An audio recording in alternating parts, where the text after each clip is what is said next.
રોજની જેમ ઓફિસે જવા નીકળી. ટ્રાફિક લાઇન પર કાર ઊભી રહી. 18-19 વર્ષની એક છોકરી એક નાના છોકરાને તેડીને ભીખ માંગી રહી હતી. બેન, કંઈક આપો ને, 2 દિવસથી કશું જ નથી ખાધું. મારો આ નાનો ભાઈ પણ ખૂબ ભૂખ્યો છે, આપો ને કંઈક. એને જોઈને પ્રિયાને દયા આવી ગઈ. પર્સમાંથી 20 રૂપિયા કાઢીને આપ્યા. હવે જ્યારે પણ ટ્રાફિક સિગ્નલ પર પ્રિયા અને પેલી છોકરીનો આમનો સામનો થતો, પ્રિયા ધીમે ધીમે જૂના કપડાં, રમકડાં અને પૈસા આપવા લાગી. આના પહેલા એ પોતાના જૂના કપડાં અને રમકડાં તેને ત્યાં કામ કરવા આવતી કામવાળી બાઈ સુનીતાને આપતી. પરંતુ જ્યારથી ટ્રાફિક સિગ્નલ પર આ છોકરી મળી, બધું તેના પર જ ન્યોછાવર કરી દેતી. એક દિવસ દિવાળી પહેલા પ્રિયાએ કેટલાક જૂના કપડાં અને એક જોડી નવા કપડાં કાઢીને રાખ્યા. ત્યાં પ્રિયાની માં રૂમમાં આવી. અરે, સારું કર્યું બેટા, તે કામવાળી બાઈ સુનીતા માટે કપડાં ભેગા કરી રાખ્યા. હું તને કહેવાની જ હતી. અરે નાના મમ્મી, આ તો ટ્રાફિક સિગ્નલ પર આવતી છોકરી શીલા માટે છે. સુનીતા તો આમ પણ ઘણા ઘરોમાં કામ કરવા જાય છે, એને તો ક્યાંક ને ક્યાંકથી મળી જ રહેશે. સાચી જરૂરિયાત તો શીલા જેવી ગરીબ છોકરીને પડે. બીજા દિવસે પ્રિયાએ શીલાને કપડાં આપ્યા. શીલાએ કપડાં લીધા અને ચાલવા માંડી. એટલામાં પ્રિયાને યાદ આવ્યું કે તે શીલા માટે મીઠાઈનું બોક્સ પણ લાવી હતી. પ્રિયાએ બૂમ નાખી, પણ એને સાંભળ્યું નહીં.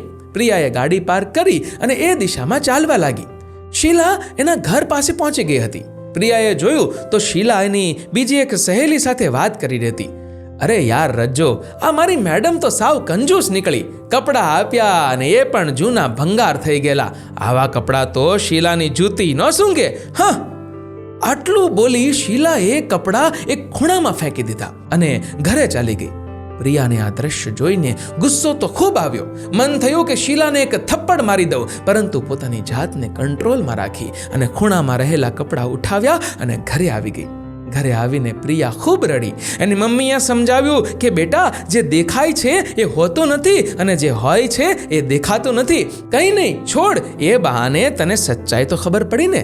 એક વાત યાદ રાખજે બેટા, મદદ ગરીબની નહીં પરંતુ જરૂરિયાતમંદની કરાય. બીજા દિવસે સુનીતા, આ લે તારા માટે ગિફ્ટ. પ્રિયાએ પેકેટ આપતા કહ્યું. પેકેટમાં 2 જોડી કપડાં અને મીઠાઈનું બોક્સ હતું. ગિફ્ટ જોઈને સુનીતા ભાવુક થઈ ગઈ. દીદી, આ લાલ રંગનો શૂટ હું મારી નાની બહેનને આપીશ. બિચારી કેટલાય દિવસથી જીદ કરે છે, પરંતુ શું કરું, જ્યારથી માની તબિયત ખરાબ થઈ છે બધા જ પૈસા દવાખાનામાં ચાલ્યા જાય છે. પરંતુ થેન્ક યુ દીદી, તમે એનું સપનું પૂરું કરી દીધું. પ્રિયા આજે ખૂબ જ ખુશ થઈ. આ લાલ રંગનો શૂટ એ જ હતો જે એ પેલી શીલા માટે લઈ ગઈ હતી, જેની શીલાને કદર જ નહોતી, જ્યારે આ બાજુ સુનીતા માટે ખૂબ જ કિંમતી. મમ્મીએ સાચું જ કહ્યું કે મદદ હંમેશા જરૂરિયાતમંદની કરાય, ગરીબ જોઈને નહીં. કારણ કે દરેક ગરીબ જરૂરિયાતમંદ હોય જ એવું જરૂરી નથી.